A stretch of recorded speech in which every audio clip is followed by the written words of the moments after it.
নমস্কার। আমি ডক্টর অভিষেক কুমার নাগ, pen management specialist.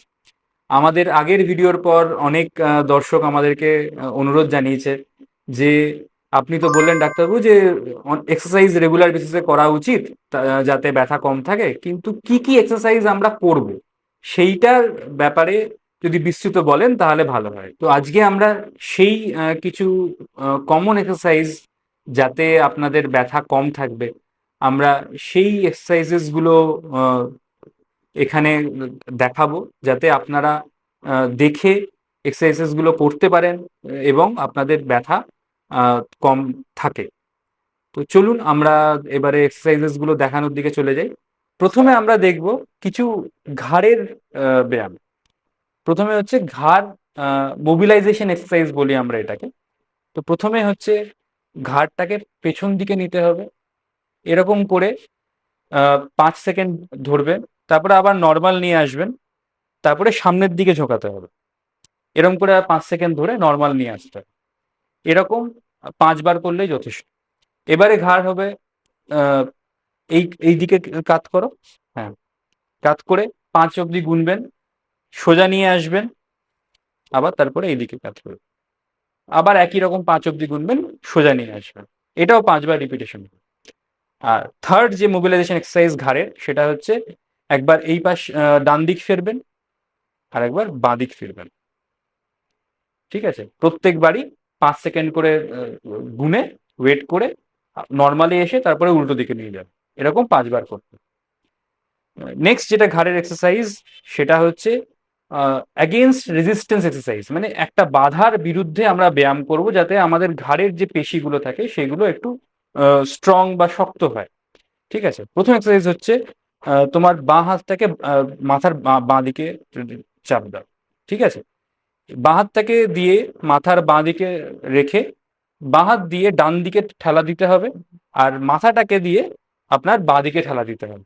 এরকম করে 3 সেকেন্ড ধরে রেখে তারপরে রিল্যাক্স করে যেতে হবে। একইভাবে উল্টো দিকে ডান হাতটাকে এরকম ডান দিকে দিয়ে কনুইটাকে তুলে আপনি এদিকে চাপ দেবেন, মাথাটাকে কিন্তু আপনি ডান দিকে চাপ চাপ দিতে হবে। ঠিক আছে, সেকেন্ড হচ্ছে হাতটাকে মাথার কাছে, আমি করে দিচ্ছি, হ্যাঁ পেছন দিকে দাও, পেছন দিকে দাও। হাতটাকে সামনের দিকে মাথার চাপ চাপ দেবেন, আর মাথাটাকে পেছন দিকে ঠেলার চেষ্টা করবেন। এবং তারপরে যেটা আপনি করবেন সেটা হচ্ছে মাথাটাকে সামনের দিকে এরকম করে হাত হাত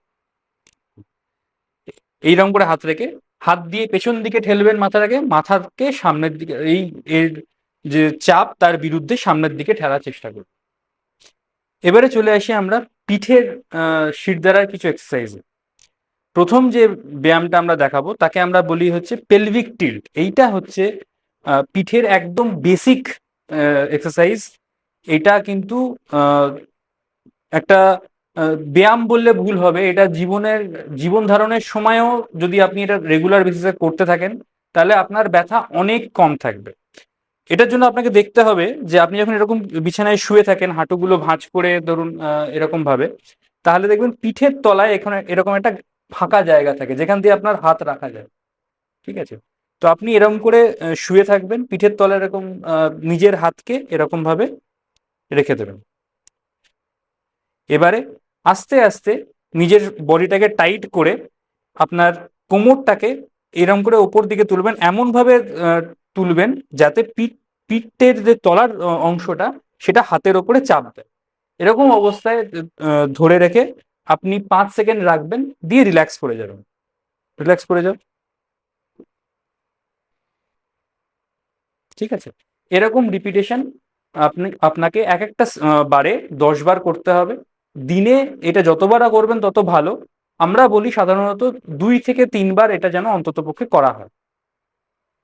দ্বিতীয় যে ব্যায়ামটা আমরা দেখাবো সেটাকে বলি হচ্ছে আমরা ল্যাটারাল ট্রাঙ্ক স্ট্রেচ। তার জন্য কি করতে হবে, প্রথমে হাঁটুগুলোকে ভাঁজ করতে হবে, 90 ডিগ্রি ভাঁজ করো। ঠিক আছে, করে আপনার বাঁ পায়ের ওপরে ডান পাকে এরকম ভাবে তুলে রেখে দিতে হবে। দিয়ে আস্তে আস্তে এই আপনার ডান পা দিয়ে বাঁ পায়ের ওপরে চাপ সৃষ্টি করতে হবে, যাতে আস্তে আস্তে মেঝের দিকে নিচের দিকে চাপ সৃষ্টি করা করা হবে। একটা সময় পরে আপনি দেখবেন যে আপনার এই যে পেশিগুলো আছে এতে একটা টান অনুভব করছেন। এই টানটা যখন অনুভব করবেন তখন 5 সেকেন্ড মতো ধরে রেখে এটাকে তারপরে ছেড়ে দেবেন। একইভাবে উল্টো দিকেও করতে হবে। এরপরে আমরা যে ব্যায়ামটা দেখাবো সেটার জন্য আমরা বলি সেটাকে প্রোন লিফট। সেটার জন্য ওনাকে উপুর হয়ে শুতে হবে। এরকম ভাবে উপুর হয়ে শোবেন, একদম রিল্যাক্স করে শোবেন, আর মুখটাকে সাইডে রেখে দেবেন। আস্তে আস্তে সামনে যদি চান তাহলে খুব ভালো হয় যদি একটা বালিশ আপনার পেট এবং এই কোমরের তলায় এইখানে যদি একটা বালিশ রেখে দিতে পারেন, তাহলে একটু সাপোর্ট পাওয়া যায়, এই ব্যায়ামটা করা অনেকটাই সহজ হয়ে যায়। এই রকম অবস্থায় থেকে আস্তে আস্তে মাথা এবং ঘাড়কে যতটা করা সম্ভব, যাতে আপনার ব্যথা খুব বেশি হচ্ছে না এই অবস্থায় রাখবেন। 2 থেকে 3 সেকেন্ড রেখে আবার রিল্যাক্স করে যাবেন। ঠিক আছে? দিয়ে একটু ব্রেক নেবেন, 5 সেকেন্ড বা এরকম 10 সেকেন্ডের একটা ব্রেক নিয়ে তারপরে পরের বার আবার রিপিটেশন করবেন। এরকম এক একবার সেটে 4বার থেকে 5বার করলেই যথেষ্ট। দিনে 2বার এই ব্যায়াম করলে আপনার যথেষ্ট এই পিঠের যে পেশিগুলো থাকে, এই পিঠের পেশিগুলোর যে একটু ক্ষমতাশালী হয়ে যায় এবং ব্যথা অনেক কমে যায়। চতুর্থ যে ব্যায়ামটা আমরা দেখাবো, ঠিক আছে, সেই ব্যায়ামটার জন্য আপনাদেরকে উঠে বসতে হবে। উঠে বসবেন, পায়ের পাতাগুলোকে এরকম ভাবে জড়ো করে রাখবেন। আস্তে আস্তে পাটাকে যতটা ছড়ানো সম্ভব দুদিকে ততটা ছড়াবেন। হাতটাকে সোজা করবেন, দিয়ে সেই হাত দিয়ে সামনের দিকে ঝোঁকার চেষ্টা করবেন, যেন যতটা মেঝে থেকে কিছু একটা তোলার চেষ্টা করছেন এই অবস্থায়। এরকম ভাবে এই স্ট্রেচিং অবস্থায় থাকলে তখন আপনি দেখবেন যে এইখানের যে পেশিগুলো আছে, কোমরের পেশিগুলো, তার উপরে একটা টান অনুভব করছেন। এই অবস্থায় আপনি 2 থেকে 3 সেকেন্ড রাখার পরে আবার রিল্যাক্স করে যাবেন। ঠিক আছে? 5 সেকেন্ড বা 10 সেকেন্ড রেস্ট নিয়ে আবার এটা রিপিট করবেন। এরকম 3 থেকে 4বার করবেন এক একটা সেটে। দিনে 3 থেকে 4বার রিপিটেশন। শেষ যে ব্যায়ামটা আমরা দেখাবো তার জন্য আপনাকে এরকম সোজা হয়ে দাঁড়াতে হবে। হাতগুলোকে এরকম পিঠের কাছে নিয়ে যেতে হবে। ঠিক আছে? পিঠের কাছে কেমন ভাবে নিয়ে যাবেন ওদিকটা দেখুন। ওর হাতগুলো, আঙুলগুলো আপনার পিঠের শিরদাঁড়ার দিকে থাকবে, আর বুড়ো আঙুল যেটা আছে সেটা সামনের দিকে থাকবে। এই অবস্থায় থেকে আস্তে আস্তে পেছন দিকে আপনি যতটা পারবেন ততটা যাবেন। বেশি অতিরিক্ত করার দরকার নেই। যদি ব্যথা বাড়ে তাহলে কিন্তু ওইখানে থেমে যাবেন, এই ব্যায়াম নিয়ে বিশ্রাম নেবেন, তারপরে আবার করার মতো যদি পরিস্থিতি থাকে তবেই করবেন। ঠিক আছে? এইবার এরকম অবস্থায় থেকে এরকম 2 থেকে 3 সেকেন্ড ধরে রাখার পরে তারপরে আপনি রিল্যাক্স করবেন। 5 থেকে 10 সেকেন্ড রিল্যাক্স করবেন, আবার এটা রিপিটেশন করবেন। এরকম দিনে 3 থেকে 4বার করতে হবে। তো এই ছিল কিছু সহজ এক্সারসাইজ, যা করে আপনার ব্যথা, যাদের এমনি নেই তারা ব্যথাকে প্রতিরোধ করতে পারবেন, আর যাদের ব্যথা আছে তারা এই এক্সারসাইজগুলো করলে ব্যথা কমানোর উপকার পাবে। তবে এই ব্যাপারে একটা কথা বলে রাখি, যে কোনো জিনিসই অতিরিক্ত করা বা যে কোনো ব্যায়াম যদি করেন যেটাতে আপনার ব্যথা হচ্ছে বা বাড়ছে, নতুন কোনো ব্যথা উৎপন্ন হয়েছে, তাহলে কিন্তু তখন জোর করে সেই এক্সারসাইজ করার কোনো প্রয়োজনীয়তা নেই।